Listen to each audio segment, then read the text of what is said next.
What are we going to talk about today, Teen? How to invest for your retirement. And this, we want to make clear to you, we are not financial advisors. Tina and I are not financial advisors. Nope. But what we are going to help you with is to show you where you can find financial advice that would be suitable for you. And we're also going to share some tips in this video about how we invest, how we downsized and used the capital and did asset allocation. But before we get into that weighty subject, Teen. If you are new to our channel, we are Tina and Norm, and we talk all things retirement and many other topics to go along with it. And if you're new to our channel, we would be honored if you would consider subscribing to us if you haven't already. And be sure to give us that thumbs up. It really does help our channel reach a wider YouTube audience. Yes. So, you may well be downsizing, selling your home, going into an apartment like we did. Or if that's not for you, you might be selling your home and downsizing to a smaller, more economical house. Yes. But either way, it's going to leave you some capital that maybe you should be investing in. So where would you go to get some good advice for investing, Teen? I think one of the starting off points, Norm, is that people should look to make an appointment with the financial advisors of where they do their banking, where they have their current accounts. Mm-hmm.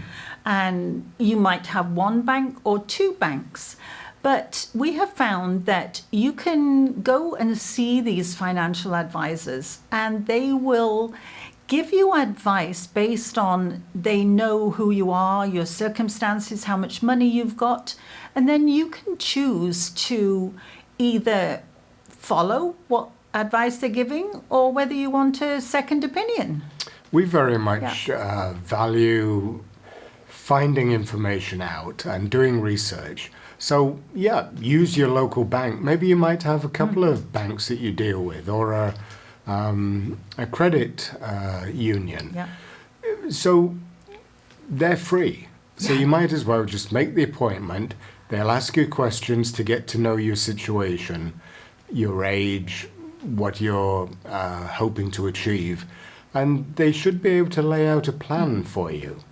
The other option is to go to your country's professional ratification of financial advisors. So I think ours in Canada is the Canadian Professional Investment Counsellors or something like that. And of course, the difference with that is, Norm, hey, that you would be charged a fee to talk to them. They're probably not going to talk to you for nothing. But that's okay because you can take the knowledge then from your banks and from somebody else and use that to put together to build a picture of what you would like to do. And in many ways, there is an argument that if you're paying for financial advice, then maybe, we hope it would be, more unbiased because at the bank they're going to talk about their products. Right. Whereas a chartered financial planner can use products from a wide variety. Then there's also get a book. You know, there's Absolutely, hey. Dummy's Guide to Investing. Actually, before we retired, we bought and read quite a few books, didn't we, on financial things, how to make things happen. And we got quite a few good ideas from reading some books. So great very idea. Much so. Yeah.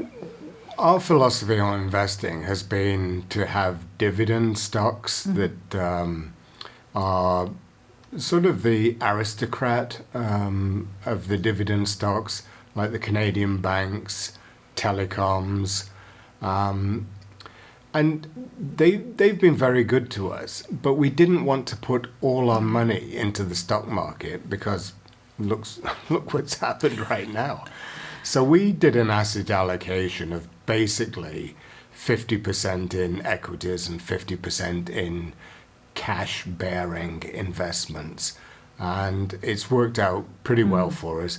We realize we're not maximizing the returns, but as each interest rate hike happens, and we're close to having another one in Canada, then we're looking to put a small amount of money into GICs and just locking it away for some months, because we're probably hitting the top end of all these interest rate hikes that the central banks have been doing.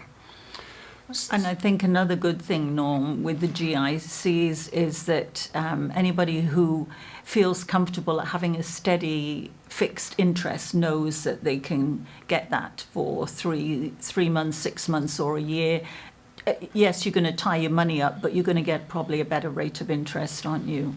You are indeed. And if you're uncomfortable with the stock market, picking individual stocks, then there's a whole host of products available to you, such as ETFs, electronic traded funds. And the main thing is to stay away from any funds that have a high management expense ratio, an MER. So that would be one of the questions you'd want to ask your financial advisor. Are you buying a low cost investment? And of course, there are discount brokerages, aren't there, Tina? Yeah, so you can do it self-directed, can't you? And in fact, we have two that we have used. We use the Bank of Montreal and we use Questrade. And thank goodness Norm knows what he's doing with both of those. But it's a really good way of monitoring it yourself, and you can do it from home, which is the great thing. It's just all online now. It is online. Yeah. And the other thing that we like doing is setting up our portfolio on something like the Globe and Mail site or Yahoo Finance. You can do it on Google Finance as well. And you can monitor your portfolio very easily just by logging on to one of those sites after you've input everything. That's quite exciting to be able to do that, isn't it? It is. And on the Globe and Mail one, we also put stocks that we're looking at buying for the future, don't we? So we can keep an eye on what we might want to be buying, plus seeing what we've already got. So it's very interesting. Now, another thing that you might want to consider, and this happened to us recently in Canada, that one of the large internet companies were doing a software upgrade and their whole system crashed. And it crashed for about 3 days, didn't it? Yeah. So some of the banks were using that company for their ATM machines. So that meant the ATM machines weren't working for 2 or 3 days. And it was at a weekend as well.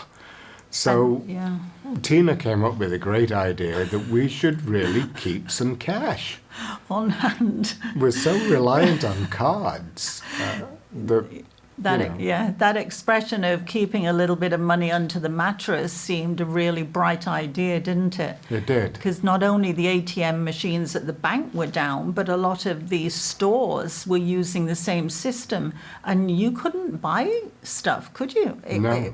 I mean, the whole place just came to a complete standstill. If you were using an Interact card, a Cashpoint card, or a credit card, they weren't able to take those because the terminals weren't working because they were linked via this internet provider. So, it's worth thinking about that in the future as well. It is important to have some element of equity investment, whether it's going to be a low-cost mutual fund, an ETF, and of course, the first thing you want to do is to max out all the tax-free saving schemes that are available to you, whether it's pension plans, because even though we're retired, we can still contribute to our registered retirement savings plan up until when we hit 74, and then it has to be converted into a RIF. So you can still put money into these tax-free saving schemes like a TFSA, and that should be where you go first. But it doesn't have to be complicated. And we just want to encourage you to use any of these resources, like your local bank, credit union, to find information out. And perhaps ask family and friends if they have a financial advisor that they trust and they like. Yeah, that's always a good idea, isn't it? So, we would hope that everybody's staying safe. And keeping well. And until the next time, Bye-bye. bye-bye.